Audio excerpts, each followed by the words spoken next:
Bien, desde un punto de vista marxista-leninista, yo me considero así, marxista, sigo el materialismo histórico y dialéctico y estoy con las grandes mayorías. En el frente interno. Ahora, está bien el movimiento campesino que toma sus recursos. Mi inquietud es la siguiente. Tengo el temor de que si no se integra, no se complementa el movimiento campesino con, podemos decir, un ejército popular, una milicia popular armada que complemente el movimiento campesino, yo creo que no vamos a salir, por lo menos no a la brevedad, porque el país está secuestrado, el presidente Pedro Castillo sigue ahí, secuestrado, y estamos esperando ¿qué cosa? Que vengan las elecciones cuando Lenin lo dijo bien claro, que no se va a poder desarrollar un país con las elecciones. Entonces, ¿para qué esperar 2026? Ahora, mi inquietud es esta, esto yo pregunto, de repente nos falta algo en el movimiento campesino, obrero, etcétera, algo que pueda permitir avanzar, porque una revolución en la historia siempre se hizo con un complemento armado del pueblo, no solamente con el movimiento, sino también con una milicia popular, ¿no? Entonces, no falta eso, esta es mi pregunta, para poder avanzar, para salir de la situación en que estamos. Bien, es cierto, pero ¿sabe qué? Toda organización en el globo, toda organización en el mundo, para que pueda esclarecerse y pueda avanzar, necesariamente tiene que haber un conflicto dentro de esta. Eso es científico. Acá en esta asamblea todos somos pobres, pero acá hay gente que quiere capitalismo y defiende el capitalismo. Hay gente que defiende al campesino, al obrero, y hay gente que defiende al rico. Hay de todo. Entonces, en este intercambio de ideas, vamos dejando de lado la paja y va quedando el trigo. En este proceso va sacando el gorgojo del arroz, ¿verdad? A eso los grandes clásicos lo llaman línea de masas. ¿Qué dicen los clásicos en una línea de masas? Cómo atravesar de un trabajo reivindicativo a un trabajo político y luego a un trabajo ideológico. Y en ese proceso, necesariamente para conquistar la unidad, para sacar lo mejor, tiene que haber una guerra entre pobres, entre campesinos, entre obreros, etc. Un gran filósofo como Mao Zedong lo llama la contradicción de las contradicciones. Y lo estamos viendo. Lenin lo llama la proletarización. Otros lo llaman los saltos de cantidad a calidad. Y a esto se llama línea de masas. Entonces, por eso es que Lenin, en ese proceso que él lo experimentó, dice: él, antes de la Revolución Rusa, iba a las comunidades, a los gremios que estaban bajo el control del zarismo. Iba. ¿Y qué le decían sectores populares que participan en las elecciones? Y Lenin era opuesto a las elecciones. Y como había una presión, Lenin participa en las elecciones para demostrarle al mundo entero que eso, y Lenin sabía. Participa y saca 8 soviets, 8 proletarios, 8 obreros, saca en las dumas zaristas. ¿Qué crees que hizo el zarismo? A los 8 lo llevó a Siberia y lo fusiló. Eso le valió a Lenin para que saque esta gran obra. Pásame esa obra. Sí. esta gran obra, cretinismo parlamentario. Y acá le dice al mundo entero, no hay, con estos términos, no hay que ser demasiado tontos ni bribones, creyendo que con las elecciones vamos a desarrollar un país. Completamente cierto. La historia del Perú lo corrobora, porque ahí está, 203 años votando, y hemos ganado. Hemos perdido. Porque el Estado no es tonto. El Estado sabe a quién hace candidato. Entonces, amigo, en esa medida creemos que lo que dijo el señor es cierto. Todo está en guerra. La paz no existe. Solamente la paz existe en un cuerpo fijo. Y no existe un cuerpo fijo, sea orgánico o inorgánico. Todo está en constante cambio y movimiento. Y obviamente la sociedad. Por eso es que hoy en día la clase dominante en el mundo ha entrado en crisis. Pero ¿qué cosa crees que lo ha llevado a la crisis a la clase dominante, al capitalismo?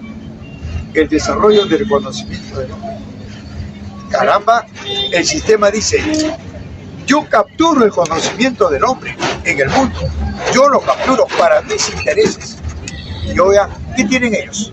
La tecnología de punta, la globalización, la automatización, la digitalización, el internet cuántico y la inteligencia artificial en sus manos. Ahora, ¿qué dice? Ya no quiero paros, ya no huelgas, ya no sindicatos, ya no, porque tengo la máquina. Ahora la máquina me hace los productos que a mí me da la gana, en poco tiempo y la cantidad que a mí me da la gana. Y acá viene lo siguiente. ¿Quién me va a comprar? Si yo soy el que elaboro las emisiones inorgánicas, yo soy el que hago la moneda, yo. Y yo hago la moneda ¿para qué? Para tenerte atado.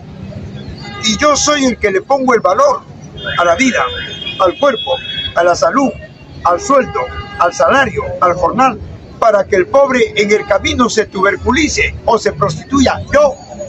Y por lo otro lado la máquina me hace los productos de velocidad. ¿Y quién me va a comprar? Si no hay poder adquisitivo. Y entro en crisis. Eso es lo que está pasando ahora en el mundo. Mira Norteamérica, el corazón del capitalismo, crisis, las grandes movilizaciones. Fíjate la OTAN, el BRICS, fíjate. Oiga, y todo esto hace que la humanidad, por una necesidad, tome las tierras. A eso estamos llegando, de una guerra convencional a una guerra no convencional. ¿Y qué es una guerra no convencional? Donde los pobres del mundo recuperan por una necesidad el planeta que es de todos. Eso es el comunismo. ¿Ya, amigo? Bien, bien, gobernador. ¿Cuánto está? Sí. Esta, 5, ya. No se olviden que los folletos de Lord Jaime lo encuentran acá en la Plaza San Martín. Gracias. Okay. Bien, amigo, ¿no? De repente, ¿hay algo que falte? ¿Alguna pregunta, compañeros? Sí, sí. Antes las universidades tenían un rol importante, ¿no? Tenían los centros federados, se organizaban, pero ahora las universidades están mudas. Ante esta situación que estamos viviendo, creo que ninguna universidad se ha manifestado en las protestas que están habiendo. Yo estudiaba en la UNI, en la época que yo estudié en la UNI, estaba tomado por los militares. Prácticamente esa época anularon a todo lo que eran los centros federados. Estaba prohibido reunirse. ¿Usted sabe algo de la renovación de estos tiempos? Mire, todo proceso tiene recodos, tanto de una como la de otra parte. El proceso no es así, eso es antidialéctico. El proceso es así.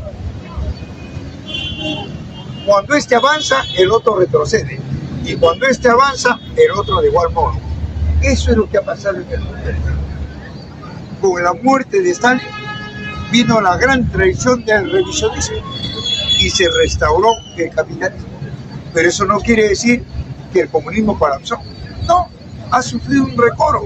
Y hoy día el propio capitalismo se hunde. No va más en el planeta. Y ahora estamos viendo el conflicto entre ellos. El BRICS de corte estatista, de capital estatista, y la OTAN de capital privado. Un conflicto entre ellos. Y las grandes mayorías, ¿qué hacen? Recuperan sus recursos. ¿No te dijeron que Israel tenía el ejército militar más poderoso del mundo? ¿No te dijeron que Israel tenía el servicio de inteligencia más hermético del globo? ¿Y qué pasó? Hamas, una noche de invierno, le voló sus enclaves militares de Israel. Israel, el aparato militar, cuando despertó, no sabía qué había pasado.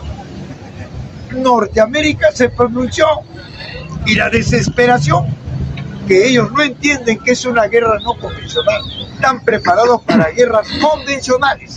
Como no entendían, hicieron lo que quiso Hamas, una milicia armada de el mando árabe. ¿Qué hicieron? Cayeron en el fuego. Comenzaron a bombardear pueblos, hospitales. Oiga, todo esto lo desgastó a Norteamérica y a Israel. Penetraron a una guerra no convencional. Y al penetrar a una guerra no convencional, porque al enemigo no lo ves, no sabes en qué momento te va a atacar. ¿Y qué hicieron ellos? Descubrieron debajo de Palestina túneles herméticos. Y entraron y ni más salieron. Porque es un laberinto que solamente lo entienden ellos. Oigan, no salir, fácil presa, rehenes. Entró en el ejército israelita, tampoco salió. Son, amigo, guerras geoestratégicas, son guerras no convencionales, así como Ho Chi Minh en Vietnam, un hombre enfermo y tuberculoso. ¿Cómo crees que aplastó a 3 imperios? Al imperio francés, al imperio inglés y al imperio norteamericano. Porque se ubicó en la selva, se aclimató en la selva. ¿Y qué hicieron estos imperios? Fueron a la busca, y cuando entraron a la selva no encontraban nada. ¿Dónde está el ejército vietnamita? Buscaban, peleaban con los animales, las plagas, los insectos, pasaban media hora. Y ese soldado no inglés que medía 3 metros, comenzó a medir medio metro. Ya no podía.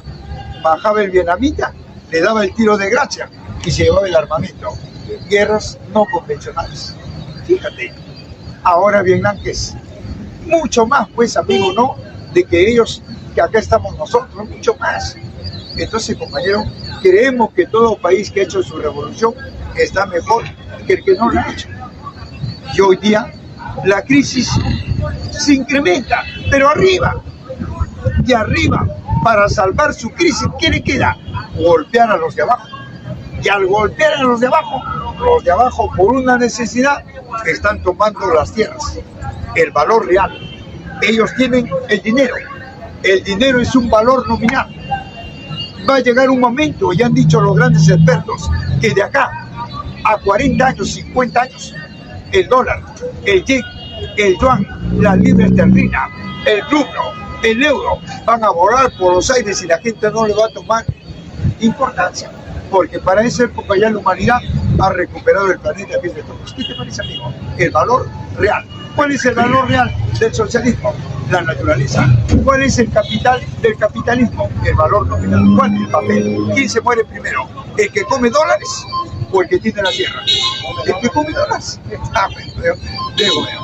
Bien. Algo más, compañero. Sí. Jaime, Lenin dice imperialismo, fase superior del capitalismo. ¿Hay algún país que ya ha llegado a esa etapa? Por supuesto. ¿Qué cosa es un imperio? Aquel que tiene la hegemonía de varios países. Ahí está Norteamérica, ahí está China, ahí está Alemania, etc. Tienen la hegemonía de varios países. ¿Para qué? Para expoliar y para explotar sus recursos. Y su pueblo de ellos le dan una dádiva más encima. Pero eso no es desarrollo. Y la gente cree que eso es desarrollo. No es desarrollo. Ahí está Norteamérica en crisis. Las movilizaciones en Norteamérica. ¿Qué dice el pueblo norteamericano?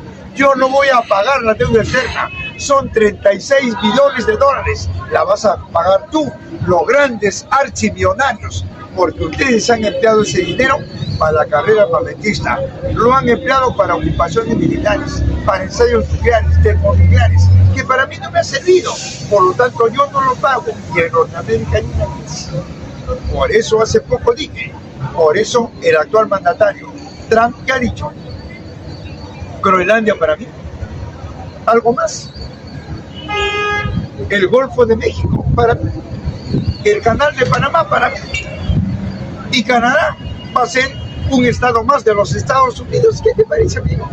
Y los pueblos de estos países han salido al frente. ¿Qué está pasando ahora con Venezuela? Ya lo dije, si Norteamérica y no va a poder capturar Venezuela, se hunde, porque Norteamérica no tiene petróleo, le compra a Venezuela, Venezuela le exporta, le vende. ¿Por qué? Porque Venezuela es un país que está en y conforma la OPEP, la Organización de Países Exportadores de Petróleo. Fíjate, los hidrocarburos. ¿Qué quería Norteamérica?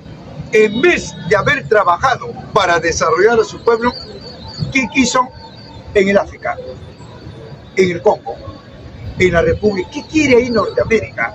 No es tonto. Quiere el tantalio. Un africano del Congo, ¿sabe cuánto peso tiene de promedio? 25 kilos. ¿Y sabe qué es lo que tiene?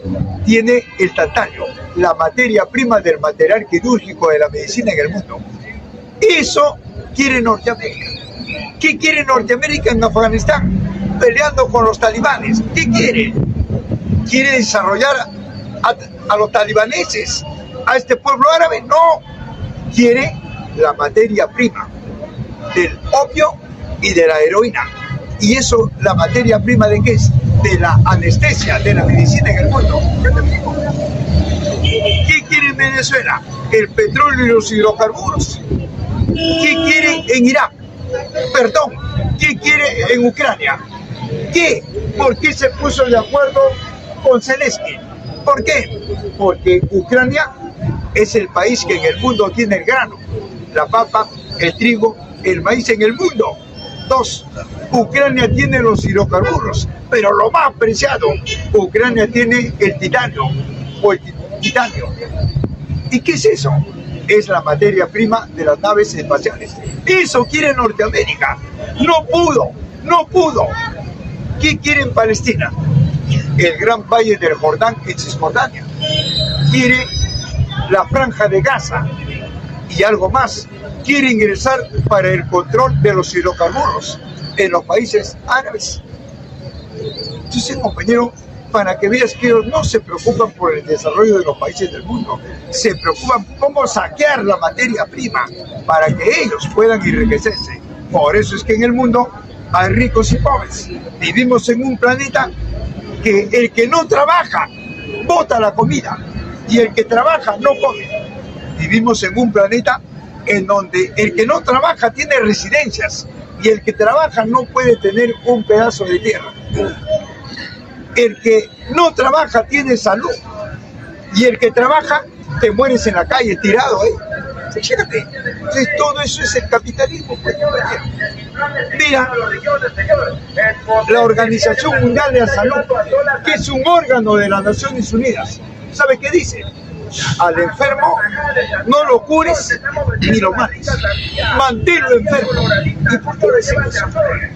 Dicen eso porque su mercado de fármacos, de medicamentos, de medicina, los laboratorios, al ver una demanda de enfermos, todo esto se incrementa. La oferta y la demanda.